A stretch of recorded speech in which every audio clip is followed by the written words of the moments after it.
I met Bill Zaka up here in the early 1980s. I came and taught a class on woodblock printmaking here, and and he told me that he had a friend named Toshi Yoshida in Tokyo, who's a great woodblock printmaker from a family of woodblock printmakers, very famous.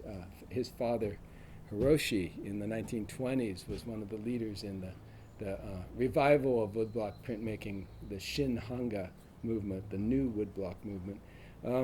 And so he sort of gave me an introduction to Toshi, and I went over to Tokyo, and I got a whole tour of his studio, watched his workers, some of them carving the blocks, and then they were printing one of his prints, and they had all the blocks laid out in these tables, and they were going along, one guy inking them and the other guy rubbing the paper, the back of the paper with the baren.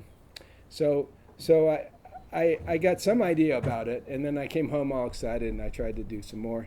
But I never really learned how to print Japanese style, and I knew that there were some things I was just not getting from the materials I'd read. And I had a friend. My daughter went to the same school as his son, and we got to be friends. His name's Chikara Motomura, and we were talking about Japan because he's Japanese, and I was saying I've always wanted to really learn how to do Japanese style woodblock printing. I've gotten pretty good at carving the blocks, but I don't know how to print them the traditional Japanese way, because I'd been printing everything with my hand crank printing press and rubber rollers and oil-based ink, which is the Western sort of book printing, book illustration style of doing woodblock prints. But the Japanese style, you paint the ink mixed with a kind of a rice paste glue onto the blocks, and then you put the paper on it and you rub it with a bamboo sheath covered round rubbing tool called a baren. And Chikara got excited about that because he was a filmmaker, a video filmmaker, and so he said, well, why don't we try to find someone that'll teach you this, and I'll go over and make a movie about it. And I said, sure, yeah, that sounds really good. My dream come true. So out of that came this movie, Journey to Hokusai, which is going on that screen there. And did any of you see it at the film festival? Oh, good. So those of you that did see it, this will be more interesting for you. So that's why I was trying to give the introduction for the rest of you that didn't see it. So what I did is I brought the blocks that went into making that movie, and I had my sketch. So I only work from sketches that I do in the field. So Hokusai was one of the greatest ink brush artists that ever lived, and just so vibrant. His we could call them drawings, but they're brush paintings.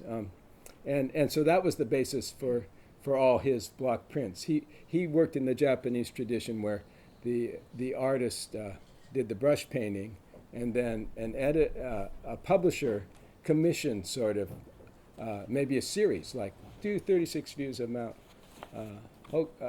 Fuji for me, or 53 stations of the Tokaido Road or something like that.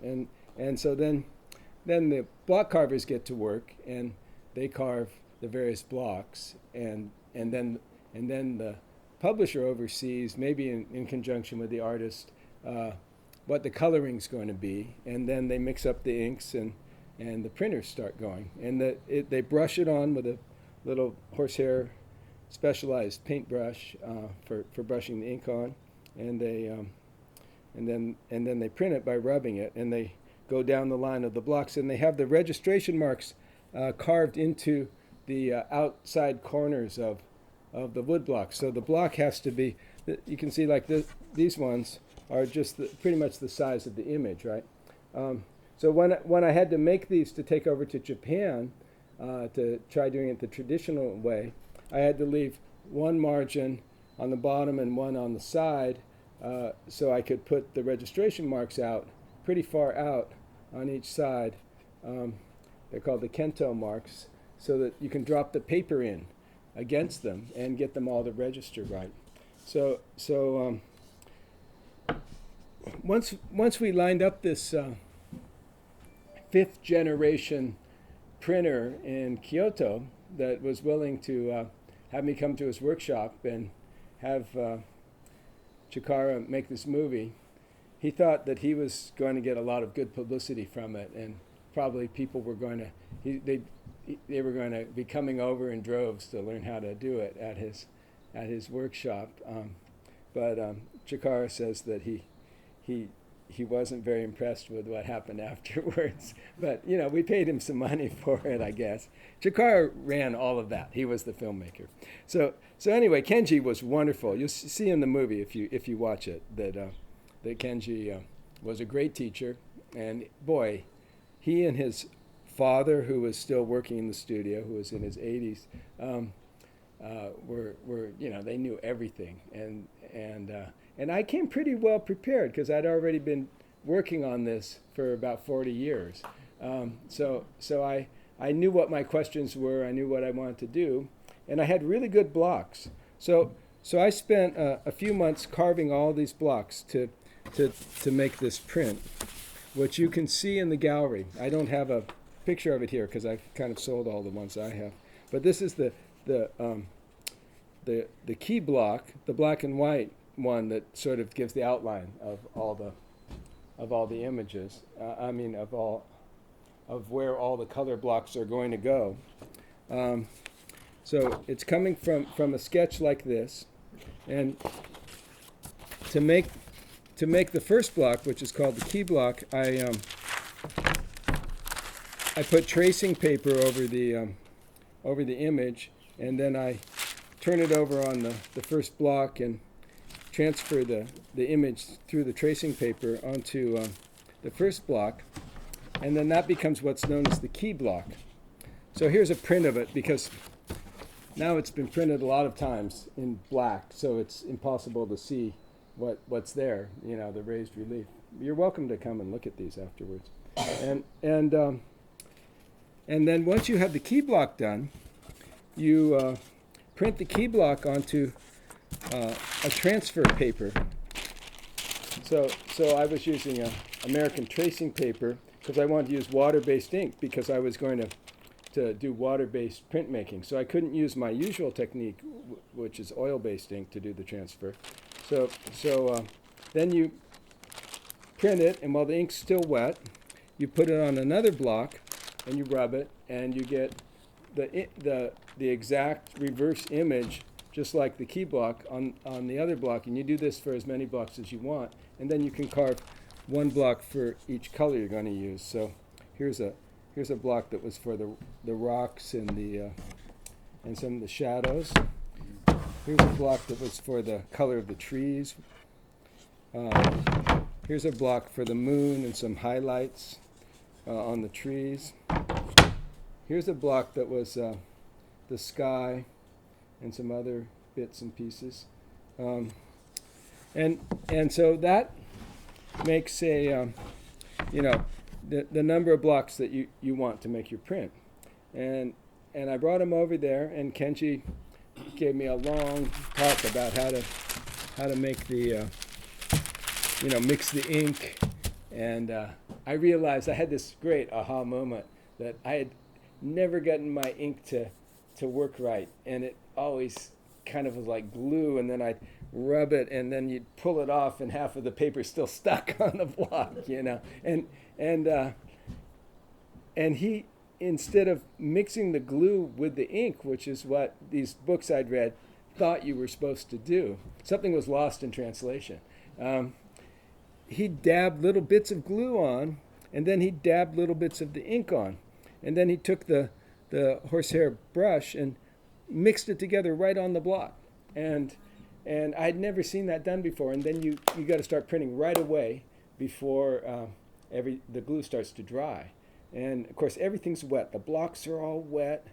The paper is is dampened pretty heavily, and the ink, of course, is just watercolor ink. So once you get going on it, it starts coming together, and it looks better and better. And the more you learn, the better it gets. In just a few days, I got a basic understanding, And then Kenji would do a print, and I'd see how you really did it, which was really nice, because I had a few prints by the end that he had printed that were like really good, And then I had my best ones, and then I had a whole bunch that weren't that great.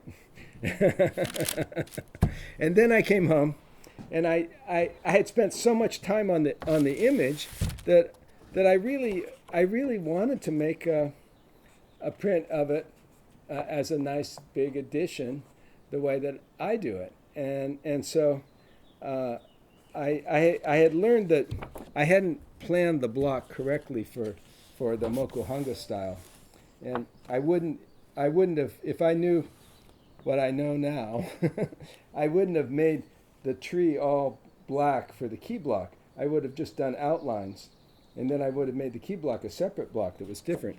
So when I came home, I transferred the image from the block. I cut all the Kento marks off so I could fit them into my printing press, and I carved one more block that was basically a background tint for the tree and some other things that was going to make everything look better. And then I started printing my way, which is the way you do in an oil-based ink edition print. And I started with the lightest color, which was my new block, a light green tint. And then I built up the layers of all the different colors until I had all the color layers. And this is a proof that has a few of them on it. And then the last thing I do when I print is the key block, the black one, that goes over everything else. So you can go and look in the gallery and see the actual finished print from that oil-based edition. The only one I've got left to show anybody. And that was really nice, because it turned out to be a pretty good print once I did it myself the way I know how to do it. And I realized what a difference it was between the traditional Japanese technique and the technique that I use, where I carve the blocks with Japanese tools. I use this made in Japan Shina plywood that's really good for woodblock printmaking, and Japanese handmade papers. And I'm inspired by, the look of Japanese prints. But all my scenes are California landscapes, and I draw them with a ballpoint pen or a pencil. I don't draw them with a sumi brush, and then at the end I get something that's kind of I call it faux ukiyo-e. It's kind of a mix, but it turns out that it's got its own kind of look that's not really quite like a Japanese print either, because I use a lot of black in my prints, because that key block black is really powerful, and then you put the color behind it, and that with the black makes for a pretty powerful image, So I brought another set of blocks and this one has the proofs with them, so that I can go over this same idea a little more, but without talking about going to Japan and trying to do it Japanese style. So this is more the process that I use most of the time these days. So I'm working on trying to make a print that comes out like this, of giant sequoias down in Sequoia Kings Canyon National Park, a place called the Giant Forest. So this is where we're headed for. But you never know what it's going to really look like till you get started. So you have your sketch. So this was the sketch for that print. And then this is, from the sketch, you make your key block. So that's the key block image printed. So sketch, reversed onto the key block with tracing paper. Then you've got your key block printed. And when you get the key block printed, you can then go to making those transfers. So here's the key block. And then I print it onto, because now I'm using oil-based ink, I print it onto Mylar because it's transparent. You can see through it. When you're laying the print upside down on your block, you can see all the little lines that you've drawn on your block, so you can get it to transfer the image just where you want it onto the block. So this is a block I never carved that has the image transferred on it. And once I figure out how many colors I want, I get the blocks all carved, which takes months. That's the longest, that's the most time-consuming thing in the woodblock printmaking process is carving all the blocks. So this one was pretty elaborate, and it took 2 or 3 months to get all the blocks carved.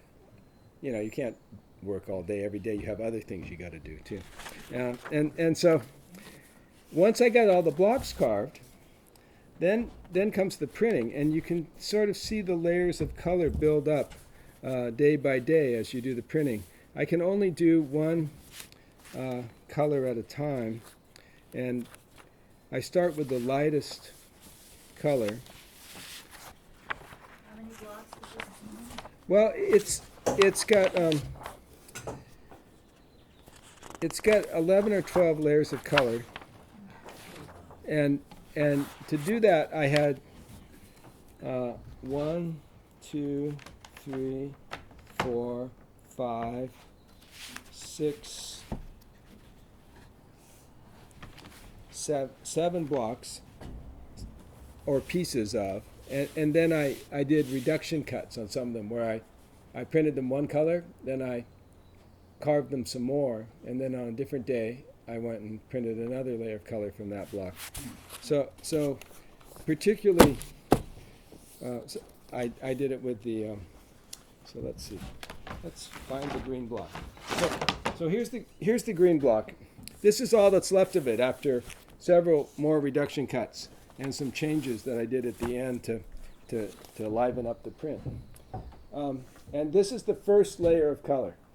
So a light green. So that's how I started. And it's really important the first layer of color you do because you're stuck with it, you know. And then you've done 180 or something of this handmade Japanese paper, and the next day you're going to put the next layer on, and you better have had a really good day the day you do the first layer of color, you know. And so I've learned over the years that if you didn't sleep well, or you had a big fight with somebody the day before, or you're just kind of in some other space, don't do it. Wait, you know. So then the next day I put a different block in, and I did this background kind of bluish tint for that's going to go behind the foliage in the tree. Do you do this for multiple prints, or you're doing? Yeah, I'm doing an edition. So I usually start with about 190 pieces of good paper, and then I have the color proofs that I use for registration, which you spend several hours at the beginning getting the registration just right. And so I have these proofs that I use to get the registration right. So all in all, I probably pull the press about, hand crank. It's a cylinder that rolls over a bed. I probably do 200 to 210 prints in a day, and that's as much as you can do. So that's why my editions are like 180 good ones. Then the good ones are numbered in the edition. Some of the usable ones they're left are artist proofs, or ones that I played around with the color, trying to decide which color I'm going to go with. You re-ink every time? Well, it's a great little machine I have. I have a cylinder proof press that was made for printing type, and it has a carriage with the inking rollers, and then the cylinder that the paper attaches to. and you can crank it over and it inks the block and then feeds the paper as you go. So that's my little helper. If I was trying to do it, the traditional way, I'd get 15 prints done for each edition, and I'd make two pictures a year maybe at the most. So it would be hard to do what I want to do, because I have these big projects with a whole series on some subject, that it takes 7 or 8 years to do the project. You're doing one color a day. Yeah. And going each day, the color is getting darker. Yeah. So layer by layer, it builds up. So let's see. What did we go through here? We did those two. So the next layer, it had a lot of reduction cuts on it. So that was from.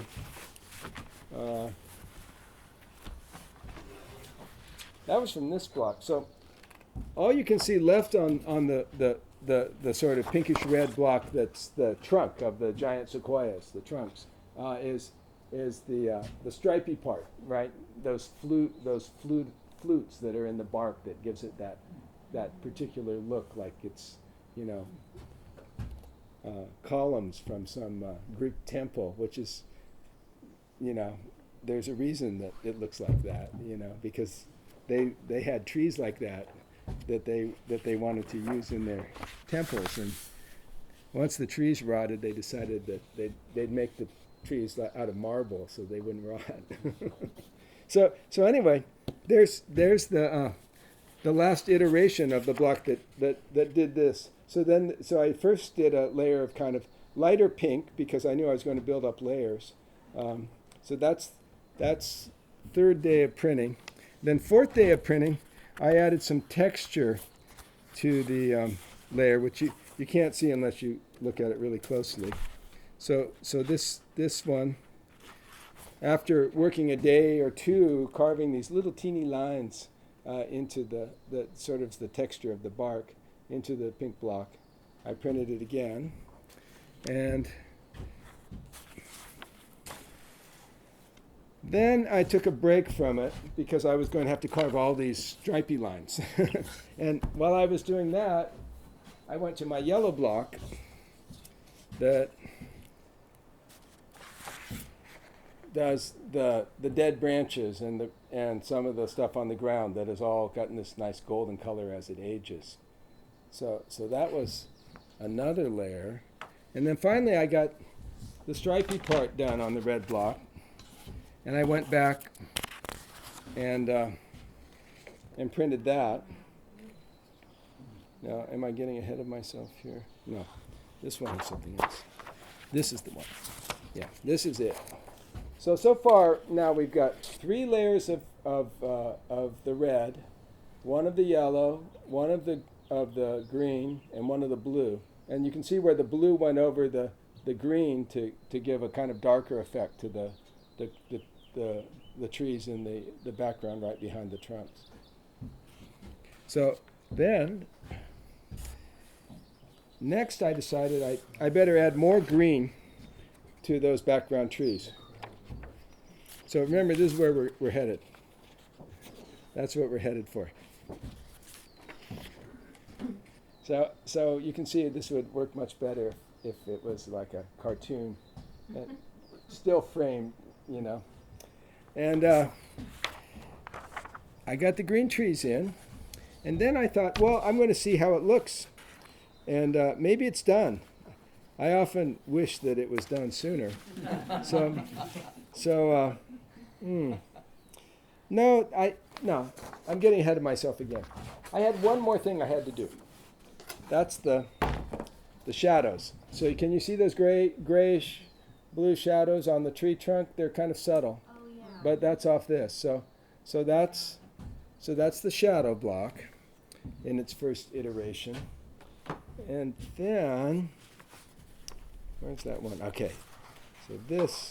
So then I put the key block on, the black one. And it just looked too light, didn't it?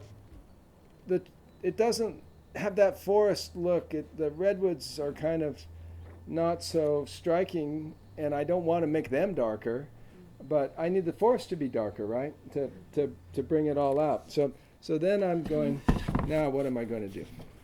So I decide, well, I've got this blue block I could play with, and I thought, well, one thing I could try is just be really, really, take a flyer and make those trees blue. I wasn't going to do it, and I thought of it in the middle of the night when I was kind of trying to decide. I just didn't want it to be green. There's too much green, and green just soaks the light up, and so I wanted it to be darker than green, So this was like an artistic decision, nothing to do with reality. And it worked, it looked better, but it still seemed too light. So then I said, well, I better make those trees darker too. So then I had to I did have to make some new blocks, little pieces of it, and carve some new things, because I destroyed some of the parts that would have worked for making the trees green. So I went back and carved a whole new block to do that. And then I thought, that's too dark. So that was a proof. This was like an AP. And I said, I want them just to be a little bit lighter. So that was the final decision. So this is more or less the way the final print is. Because you modify your block sometimes, Uh-huh. you'll never be able to go back and Yeah. reproduce that. Yeah, so the original woodblock prints that are these multi-block ones where I do the reduction cuts, which is how I do most of my really elaborate color prints these days, are just one edition. And I can't ever go back and do another edition. And since I tried it one time back in the 1990s, I had an elaborate print of Big Sur that I had some incredible luck happen to me, that somebody in Sunset Magazine liked it and decided to put this page that they used to have in Sunset called Best of the West. And this is when people still looked at magazines and spent a lot of time with them. They didn't have that little screen, and so they put it there, Best of the West, with this beautiful picture of my print, and I pretty much sold out that edition. So being an entrepreneur, I said, this is my chance. You only get one chance. And I got all those blocks out, and the ones that I'd done reduction cuts on, I recarved, and I made a second state of that print. But along the way, I changed the colors a little. And it wasn't quite the same as the one that was in Sunset. And it didn't come out as good, even though I thought it was better until I finished it. And then eventually they all sold, certainly, and everything. But I said to myself, I'm never going to do this again. One edition, that's it. It's not worth it, and it's not fun to go and do it again. Because you've already done everything, and you've gone through this whole journey. It's a really interesting craft, because unlike painting or drawing, it's not what you do is not what you get. It's very delayed gratification. You have your sketch, you reverse it on the first block, you spend all this time carving that, then you get to see what the key block image is like, which is kind of fun. And then you put that on all the color blocks, and you start to imagine how you're going to colorize it. But you put down the first few layers of color, just kind of hoping that they're going to work out, that you have some idea in your head. And then you start to build the layers up, and you just don't really know where it's going. It's like you have to, and so then sometimes you have to go carve another block or something. It's kind of like the blocks are your paintbrushes. You've loaded them up with ink, and they're always going to be painted on the same place, and and you can't change, your palette that easily. So it's it takes a lot of sort of developing a relationship. Painters have this too, I'm sure. I know people that I talk to, they're painters. But you develop a relationship with the evolving work where you kind of get a feeling for where it's going. And to me, it takes on a life of its own. And it leads you. You've kind of gotten all the elements together, but it leads you towards some unknown goal, Like, I'd never, ever thought that I was going to have blue trees until I put the key block on. Another problem with my printing technique is that, I save the key block till the end, and then I put it on, and then I still see it's not done, and so then I have to go back and put some of the other final layers of color over the black key block, which doesn't look so good. So, there's all kinds of little problems that come up. You do an initial sketch, but you don't do a color sketch. It's all in your No, and sometimes I work from my own watercolors, but I don't end up using exactly the same watercolors because I'm not trying to reproduce a watercolor. No, it's quite different. Yeah, which is more the way the traditional Japanese 19th century woodblock printmaking shop would work. They would do a perfect reproduction, if you asked them to, of a watercolor you brought in. And they could, like that famous Japanese-American painter in California, Chiura Obata, who did all those beautiful views of Yosemite. He was a watercolorist. He wasn't at all a printmaker, but because he had his Japanese family, he went back and found he had some money. I think he raised a little money. In the late 1920s, there were these amazing shops still in Tokyo where you could have a perfect woodblock reproduction done of your watercolor, and they came out because they're woodblock prints. They came out better than the watercolors because there's something about squeezing. I'm joking, but that's why I'm a printmaker. I like the look of squeezing the ink onto the paper better than brushing it on. I that's what struck me first probably about Japanese prints, traditional prints, was they were watercolors, because it was brushed on, but then it was squeezed, and it gave it a different look, a smoothness sort of, and the transitions had this beautiful smoothness to them. So his, woodblock prints that were done in Japan of his watercolors, a whole series of them of Yosemite, are the most beautiful art of Yosemite that's ever been done, I think, pretty much. A lot of people think so. So when you're on location, you stop and pull out your sketchbook and begin your initial sketch, Mm-hmm. You're excited of the place, the composition? Yeah. Do you see the finished product in your mind and work towards that, or you begin with? Mostly I just get excited and I draw it, or I'm hiking somewhere and I don't even have my sketchbook, and I around the coastal area, and I go back again to do it, like this one of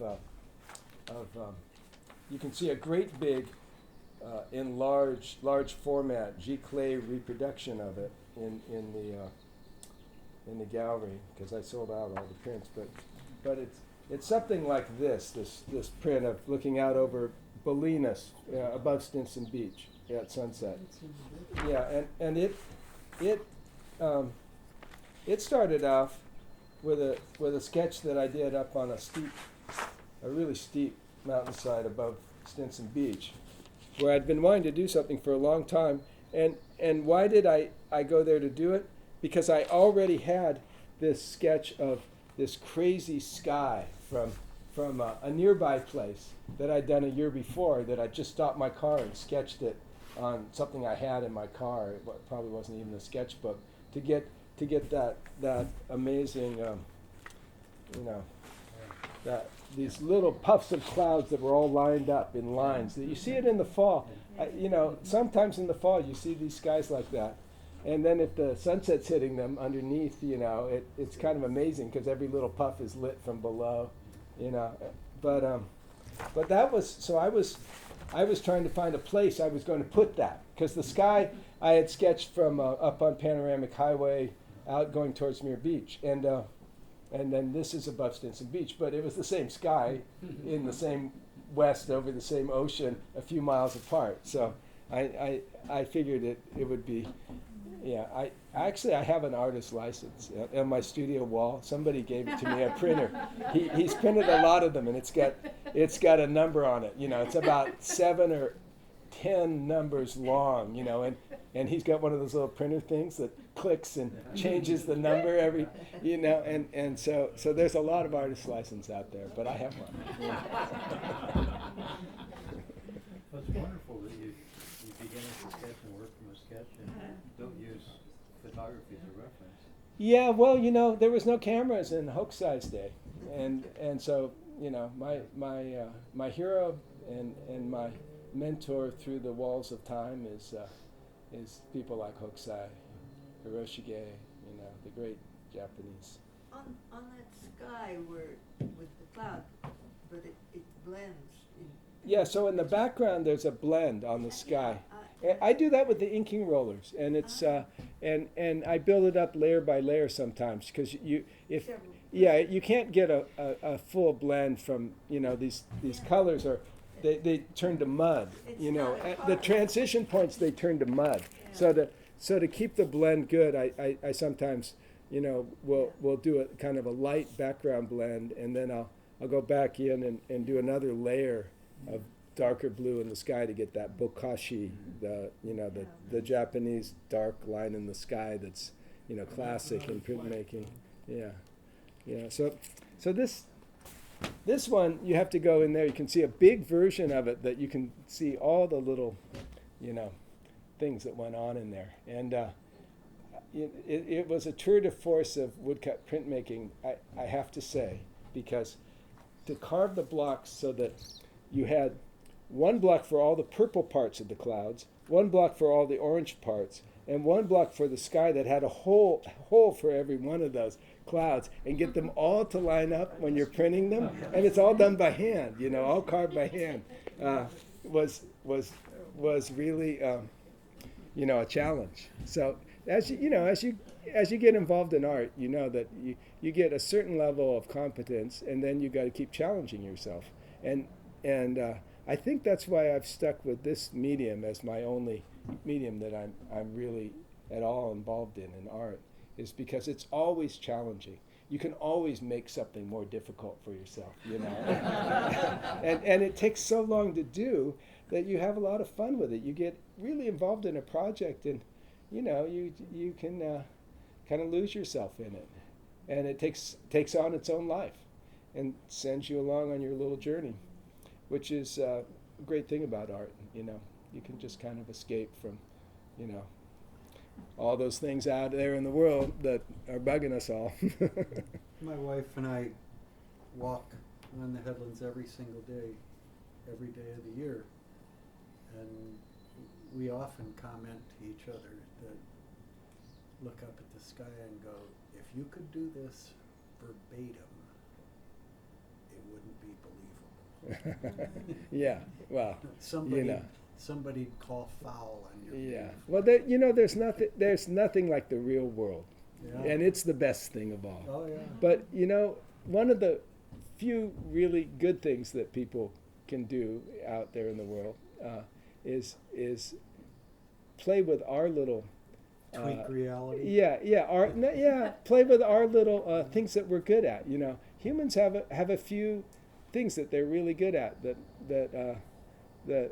are really highly developed. That you know, we have our great skills that set us apart from other animals. You know, like we can think about deep time. You know, we can project ahead and figure out what's going to happen in the future.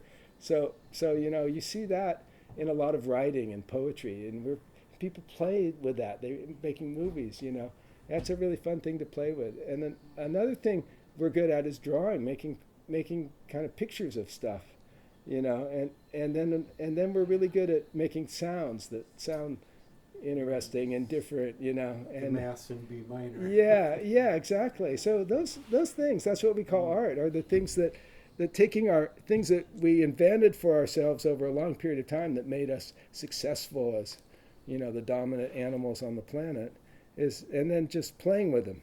So we don't have to go out and, dig up the rocks and kill things, to have our fun, And so it's nice to have something that you do that's just for sharing with other humans, So art is, that's why everybody, why people really appreciate art is because, it's something that we just do to share with each other and kind of go, wow, that's close. It's not there, it never will be, like walking on the headlands in Mendocino, which is such a beautiful thing to do, but it's worth trying. What are those little blocks? These little blocks? I thought it might get windy, so I thought it was some part of one of the guys that works here, Ian, I said I need some rocks, but he went to the ceramic studio and got them. Oh. Yeah. Sorry, I didn't know. Yeah. But it didn't get windy, so I never needed them. Talk to us about the knives you use to carve.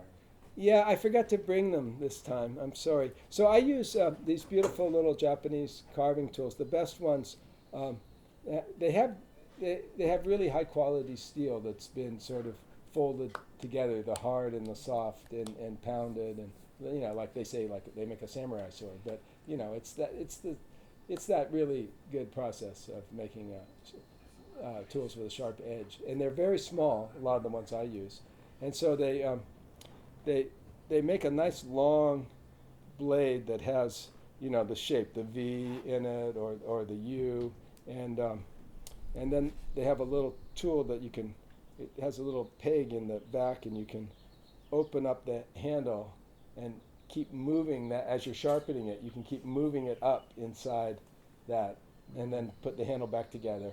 So I have these really nice tools like that, a whole bunch of them. And sharpening is another thing you have to learn how to do. So you just got to be patient. So before you start your project, you sharpen all your tools. And every morning when you go to carve again, you strop them all with leather, and sometimes with some of this stone compound that's rubbed on the leather. And you got to keep the edge really smooth so it cuts through the.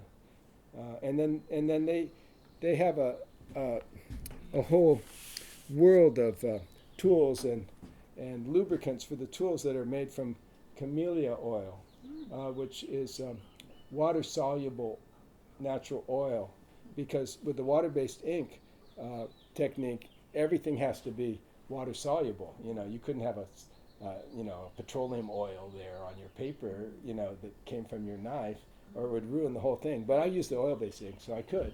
But I use the Japanese ones, water stones and camellia oil lubricant.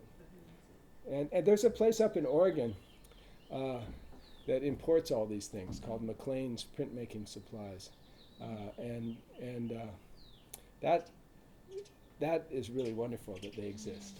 Because for years I was trying to do this, and I had one little funky V-gouge that I had gotten, I think, at Cost Plus when I was a little kid, and I was looking for other tools, and these English tools with the short round handles were made for wood engraving and not really for the kind of thing that I do.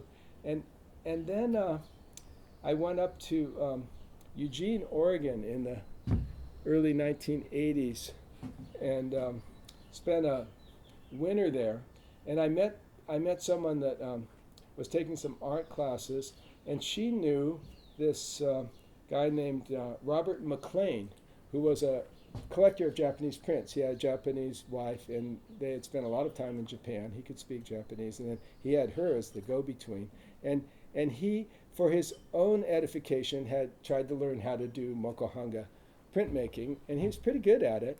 And then he wanted to bring the materials over here, so he imported them, and then he found that it was cheaper to buy a lot, so he started trying to sell them to other people, and he started a little business, and it just was getting going, And I lucked into it because I got a bunch of these tools. And from then on, I got much better at printmaking. And then, unfortunately, he got cancer and passed away. And his wife decided to keep the business going a little bit. And then she sold it to some young people up near Portland. And they just got so into it and took off. And now there's this whole huge network of woodblock printmakers up around Portland and Seattle. You know, there's more people doing it and really high quality up there than anywhere else in the United States or anywhere. You know, and it's all thanks to Robert McLean. You know, and this wonderful company that's you know come into existence, and just their catalogs are like, you know, you can just drool over them and you know, want everything that's in there. You know. Can you talk about the wood and linocut? I mean, what's the difference? What kind of wood do you use? Well, this is from McLean's, and it's Sheena plywood, which is linden wood, and that's what Americans call basswood. And you get basswood blocks in the United States that people use for printmaking. And this is a plywood, and it's better for what I do because it lays dead flat. I need it to be dead flat for using my inking rollers, you know, in my printing press. And then I nail it onto, you know, like MDF or particle board to get it up to type high so that it sits right where the rollers pass over it. And you can use cherry. I've used cherry blocks. I used to make them myself out of thick, you know, planks of cherry, and then I found that they cupped, you know, and even when you cut the back, it wouldn't stay flat, so it didn't work with my oil-based rollers. So I went to this, and now there's a guy back in Maine that makes the sort of a plywood with a thick veneer of cherry on the surface that's perfect.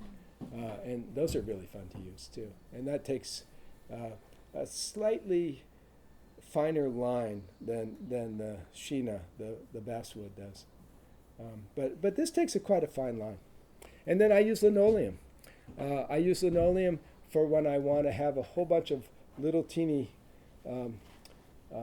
stipple marks, because it breaks out much more easily than wood, you know, and so it's like a background texture for things. And I still do little linoleum blocks, the single color prints in linoleum.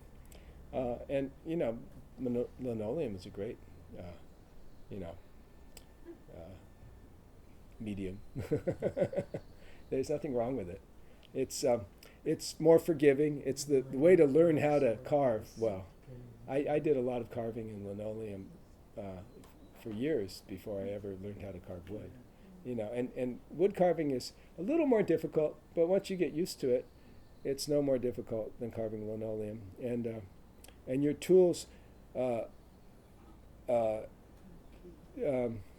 dull a little quicker in wood. There's some crazy myth that I've seen repeated in books that linoleum dulls your tools, but of course linoleum's much softer, and it doesn't dull your tools like wood does. So you got to sharpen your tools more too. So you become first a good carver in linoleum, and then you switch to wood, and you become a good tool sharpener. How do you maintain the exact angle? Yeah, that's the hard part. Yeah. How do you do that? Well, you know, the bevels are set when you buy them, and they have a good edge, and so you feel the bevel sitting on the stone with your finger as you're grinding it, but it takes doing it a lot, you know, and there's some really bizarre things about sharpening the Japanese V gouge, because it's cast in a way that one side the ear is thinner than at the base of the V, and the other side the base of the V is thicker and I mean is thinner, and the ear is thicker, you know, and I don't know why it's like that, but it has something to do with how they're made, and so that really throws a spanner in the works on trying to sharpen that, because if you're just doing it just back and forth, pretty soon you've eaten away you know, a little circle out of the thin edge of the V, you know. So anyway, yeah, there's all kinds of little tricks that you learn just by doing it. I finally figured out a way to deal with it, but it's something that you just got to figure it out yourself, I guess. You know. Yeah, there's little tools that they make these little electric kind of moving grindstone that you can set your tool in a little thing that holds it exactly at the right angle and do it.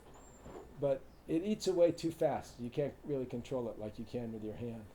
So like at Kenji's shop, the young guys that were doing some carving and had their stones and everything, they had some beautiful stones, and I asked them about that. They said, "Nah, that doesn't really work.